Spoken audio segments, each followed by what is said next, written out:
Raymond Carver, Bliskost. I onako imam nekog posla na zapadu, pa stajem usput u tom malom gradu gde živi moja bivša žena. 4 godine se nismo videli. Ali s vremena na vreme kad bi se nešto moje pojavilo ili kad bi nešto pisali o meni u časopisima ili novinama, prikaz ili intervju, slao sam joj to. Ne znam zašto sam to radio, osim što sam mislio da bi moglo da je zanima. U svakom slučaju, nikad nije odgovorila. 9 je ujutro, nisam se najavio i zaista ne znam šta me čeka.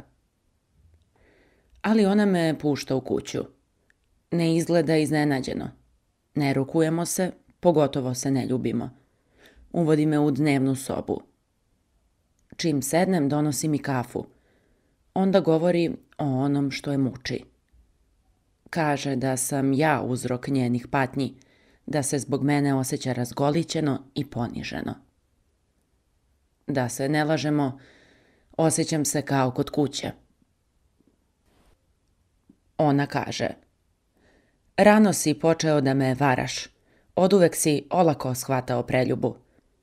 Ne, kaže, nije istina, bar ne u početku, tada si bio drugčiji, ali valjda sam i ja bila drugčija.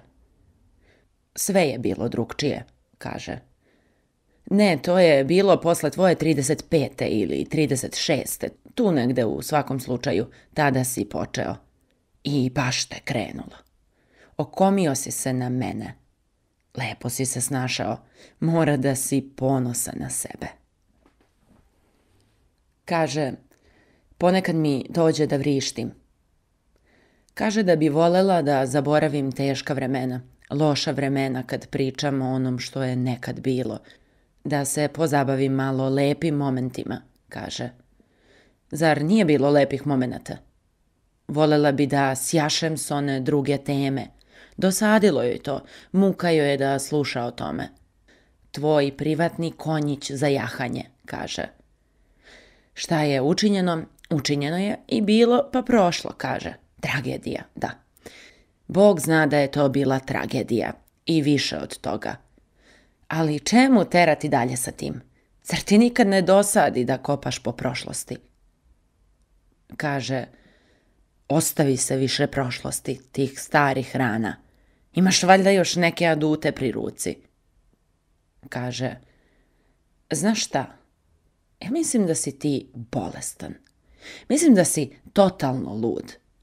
Ej, ne veruješ valjda u sve što pričaju o tebi? Ništa im ne veruj, kaže. Slušaj, mogla bih i ja da im ispričam ponešto. Neka mene pitaju o tebi ako im treba priča. Kaže, slušaš li me? Slušam, kažem joj. Sav sam se pretvorio u uvo, kažem. Ona kaže, stvarno mi je više muka od toga, druže. Ko te u ostalom pozvao danas? Ja sigurno nisam. Samo se pojaviš i ušetaš. Šta ti uopšte hoćeš od mene? Hoćeš krv? Ti bi još krvi. Mislila sam da si se već dovoljno napio. Kaže, misli o meni kao da sam mrtva. Hoću da me svi ostave na miru. To je sve što želim. Da me ostave na miru i zaborave na mene. Ej, meni je 45 godina, kaže.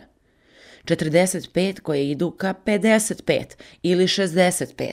Skini mi se više. Kaže, zašto ne obrišeš tablu i pogledaš malo šta ti posle toga preostaje? Zašto ne počneš od nule? Pa vidi dokle ćeš dogurati, kaže. Mora da se nasmeje tome. I ja se smejem, ali to su samo živci. Ona kaže, znaš šta? I ja sam nekad imala priliku, ali sam je ispustila. Prosto sam je ispustila. Ne verujem da sam ti to ikad rekla. Ali pogledaj me sad, pogledaj. Dobro me pogledaj kad si već tu. Odbacio si me, ti kurvin sine. Kaže, bila sam mlađa tada i bolja osoba. Možda si i ti bio, kaže. Bolja osoba, mislim. Mora da si bio. Bio si bolji tada, inače ništa s tobom ne bih ni imala. Kaže, nekad sam te toliko volela. Volela sam te do ludila. Jesam, više od svega na ovom svetu. Zamisli to. Kakva je to sad smejurija. Možeš li to da zamisliš? Bili smo toliko bliski nekad, da sad ne mogu da poverujem u to. Mislim da je to sad ono najčudnije. Sećanje da sam bila toliko bliska s nekim. Toliko smo bili bliski da mi dođe da povratim. Ne mogu ni da zamislim da bih ikad mogla da budem toliko bliska s nekim. I nisam. Kaže. Iskreno i najozbiljnije to mislim. Hoću da u buduće budem pošteđena toga. Šta ti uopšte zamišljaš? Misliš da si Bog ili tako nešto? Nisi dostojan da poližeš Bogu čizme ili bilo kome kad smo već kod toga. Ti se, druže, viđaš s pogrešnim ljudima.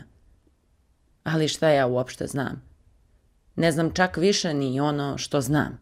Znam da mi se ne sviđa to što serviraš naokolo. Toliko znam. Jasno ti je o čemu pričam, zar ne? Jesam li u pravu? U pravu si, kažem. Sasvim si u pravu. Ona kaže, složit ćeš se sa bilo čim, zar ne? Olako se predaješ. Uvek si povlađivao. Nemaš nikakvih principa, ni jedan jedini. Sve bi uradio da izbegneš sukob. Ali onda nisi ni tamo ni ovamo. Kaže, sećaš li se kad sam potegla nož na tebe? Kaže to onako uzgred, kao nešto nevažno. Jedva, kažem. Mora da sam to zaslužio, ali ne sjećam se detalja. Samo napred, pričaj mi o tome. Ona kaže, sad mi je nešto postalo jasno. Mislim da znam zašto si ovdje. Da, znam zašto si ovdje, čak ako ni sam to ne znaš. Ali namazan si ti. Znaš ti zašto si ovdje? Krenuo si na pecanje. Loviš materijal. Jesam li blizu? Jesam li u pravu? Pričaj mi o nožu, kažem. Ona kaže, da budem iskrena, baš mi je žao što nisam upotrebila taj nož. Žao mi je. Istinski i stvarno mi je žao. Mislila sam i mislila o tome i baš mi je žao što ga nisam upotrebila. Imala sam priliku, ali sam oklevala. Oklevala sam i pogubila se, što bi se reklo. Ali trebalo je da ga upotrebim, pa nek sve i svi odu dođavola. Trebalo je bar ruku da ti recnem, bar toliko. Ali nisi, kažem. Mislio sam da ćeš da me posečeš s njim, ali nisi, oteo sam ti ga. Ona kaže, oduvek si imao sreće. Oteo si ga i onda si me ošamario, ali sad žalim što nisam bar malo upotrebila taj nož. Tek toliko da me upamtiš. Pamtim ja sve i svašta, kažem, a onda poželim da ništa nisam rekao. Ona kaže, amin, brate. To je kamen spoticanja ovde, ako nisi primetio. U tome je ceo problem. Ali, kao što rekoh, mislim da pamtiš pogrešne stvari. Pamtiš niske, sramne stvari. Zato te zaintrigiralo kad sam pomenula nož. Kaže, pitam se da li ikad žališ za bilo čim. Šta god to vredelo na današnjem tržištu. A ne vredi puno, pretpostavljam, ali trebalo bi da si ti već stručnjak za to. Žalim li, kažem. To me baš ne zanima toliko, da budem iskren. Žaliti nije reč koju često koristim. Biće da manje više ni za čim ne žalim. Priznajem da se držim mračnog pogleda na stvari, ponekad naravno, ali žalim li, ne bih rekao. Ona kaže, ti si pravi kurvin sin, jesi li to znao? Nemilosrdan, bezosećajan kurvin sin. Da li ti je to već neko rekao? Ti, kažem. Mnogo puta. Ona kaže, ja uvek govorim istinu, čak i kad boli. Nikada me nećeš uhvatiti u laži. Kaže, davno sam progledala, ali tada je već bilo kasno. Imala sam svoju priliku, ali pustila sam da mi isklizne kroz prste. Čak sam neko vreme mislila da ćeš se vratiti. Zašto sam to uopšte mislila? Mora da sam bila luda. Oči bih sad mogla da isplačem, ali neću ti pružiti to zadovoljstvo. Kaže, Znaš šta? Mislim da i kad bi se ti sad zapalio, kad bi odjednom buknuo u plamen, ne bih ni kofu vode prosula na tebe. Nasmeje se ovome. Onda joj se lice ponovo smrači. Kaže, i šta ćeš kog đavola ovde? Da čuješ još nešto? Danima bih mogla ovako. Mislim da znam zašto si se pojavio, ali hoću da čujem to od tebe. Kad ništa ne odgovorim, samo i dalje sedim tu, ona nastavi. Kaže, onda kad si otišao, ništa mi više nije značilo. Ni deca, ni Bog, ništa. Bilo je kao da nisam znala šta me strefilo. Bilo je kao da sam prestala da živim. Moj život je tekao i onda samo stao. Ne samo stao, zaškripao je da stane. Mislila sam, ako mu baš ništa ne značim, onda ništa ne značim ni sebi, ni bilo kome. To je bio ubedljivo najgori osjećaj. Mislila sam da će srce da mi prepukne. Ma šta pričam, pa i puklo je. Naravno da je puklo. Prepuklo je, tek tako. I još uvek je slomljeno, ako te baš zanima. Eto ga sad u orahovoj ljusci. Korpa puna jaja, kaže. Ringe, ringe, raja. Moja korpa puna polupanih jaja. Kaže, ti si sebi našao drugu, zar ne? Nije ti dugo trebalo i sad si srećan. Baš tako pričaju o tebi. On je sada srećan. Ja čitam sve što šalješ. Misliš da ne čitam? Slušaj, ja znam tvoje srce. Oduvek sam ga znala. Znala sam ga tada, znam ga i sada. Znam te kako dišeš i nemoj to nikada zaboraviš. Tvoje srce je džungla. Džungla. Mračna šuma, kanta za otpatke ako te baš zanima. Neka dođu da popričaju sa mnom ako već žele nekog nešto da pitaju. Ja znam kako ti funkcionišeš. Neka samo dođu ovamo i imaće šta da čuju. Ja sam prošla kroz to. Odslužila sam svoje frajeru. A onda si me izložio i ismejao me u tom tvom takozvanom delu. Da me svaka budala sažaljava ili me osuđuje. Pitaj me jesam li marila za to. Pitaj me da li mi je bilo neprijatno. Samo napred, pitaj. Ne, kažem, neću to da pitam. Neću da se bavim time, kažem. Naravno da nećeš, kaže ona. A znaš i zašto? Kaže, dušo, nemoj da se vređaš, ali ponekad mislim da bih mogla da pucam u tebe i gledam kako kopaš nogom. Kaže, ne smeš u oči da me pogledaš, zar ne? Kaže, i ovo je baš to što ona kaže.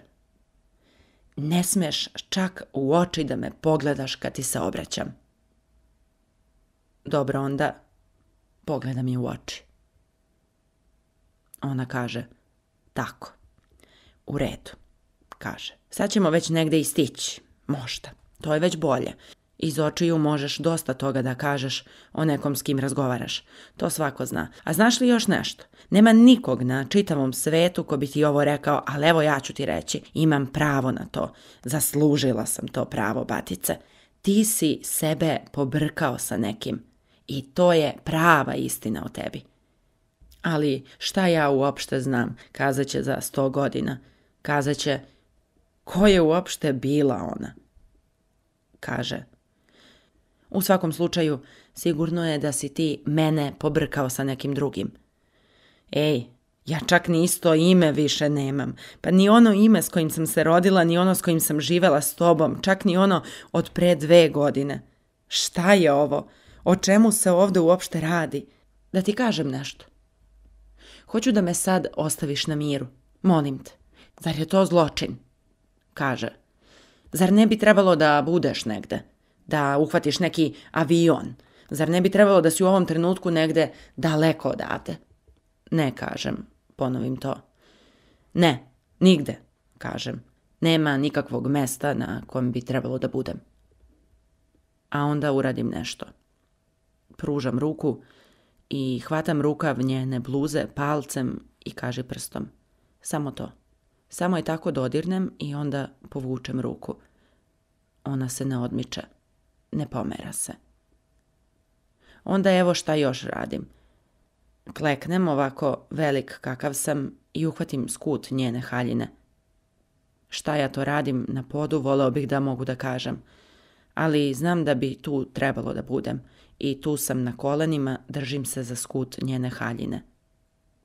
Ona na trenutak miruje, ali odmah zatim kaže: Ej, u redu je, budalo.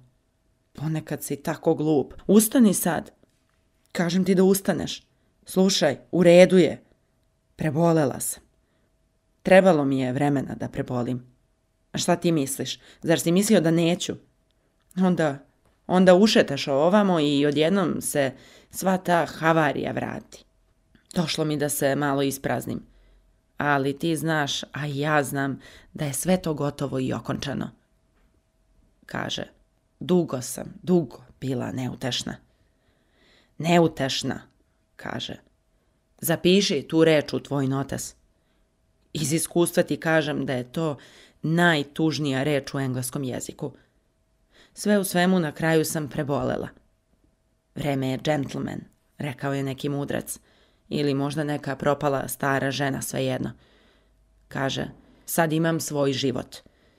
To je drugačiji život od tvog, ali zašto bismo se uopšte poredili? To je moj život i to je ono važno što bih s godinama morala da shvatim. U svakom slučaju, ne osjećaj se preterano loše, kaže. Mislim, u redu je osjećati se pomalo loše, možda. To ne može da škodi, to je posle svega sasvim normalno, čak i ako nisi u stanju da zažališ ili da se pokaješ.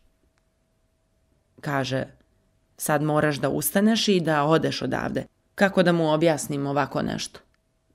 Suludo je, ali i dalje sam na kolenima i držim se za skut njene haljine. Neću da je pustim. Kao terijer sam i kao da sam prikovan za pod. Kao da ne mogu da se pokrenem. Ona kaže: ustani sad. Šta ti je? Još uvek nešto hoćeš od mene. Šta hoćeš? Hoćeš da ti oprostim. Zato ovo radiš. U tome je stvar, znači.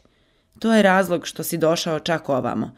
A živnuo si malo posle onoga sa nožem. Mislim da si zaboravio na to, ali trebala sam ti ja da te podsjetim. U redu, reći ću nešto ako sada odeš.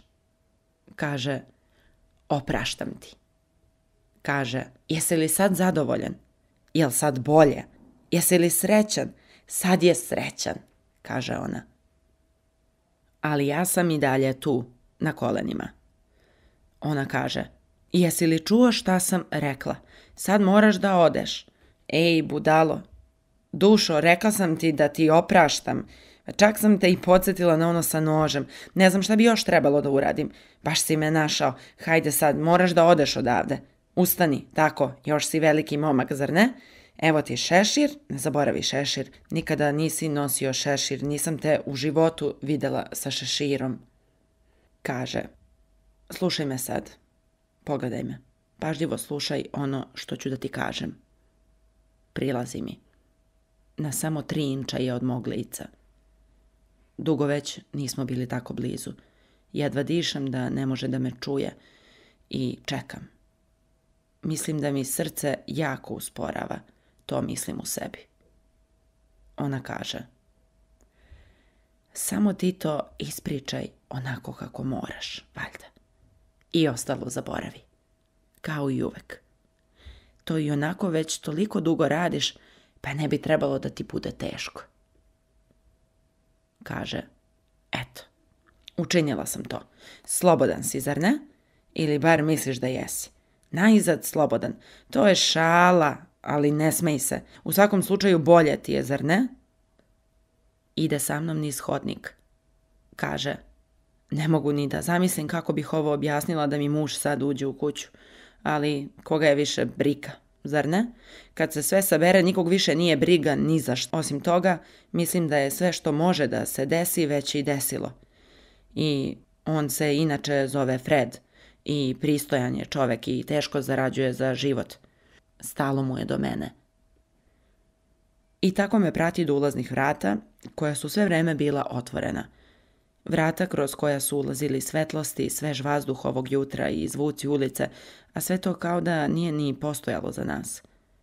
Pogledam napolje i Isuse, tu je taj beli mesec na jutarnjem nebu.